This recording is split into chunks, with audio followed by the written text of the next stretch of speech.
Do you know that the Panama Canal is the world's deadliest construction project in the world? It killed 40% of its workforce, and that's 408 out of every 1,000 workers. Nearly 30,000 workers died during its construction, and many of these deaths were caused by yellow fever and the malaria disease. The Panama Canal is an artificial waterway in Panama that connects the Atlantic and Pacific Oceans, divides North and South America, and it's 82 kilometers long.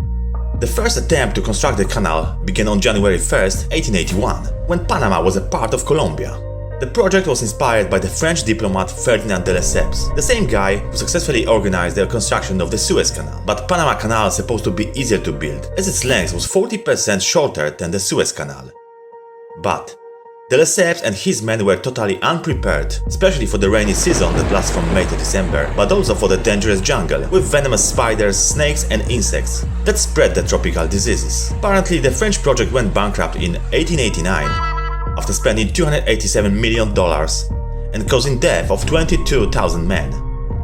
And then, in 1894, a second French company was created to take over the project, but at the same time, the US was considering building an alternative canal through Nicaragua. These plans were changed due to possible revolt by Panamanian rebels who wanted to separate from Colombia. So United States supported the rebels, sent its troops to make sure that Colombians not interfere, and in November 3, 1903, Panama declared independence from Colombia and negotiated a treaty granting the US the right to construct the canal.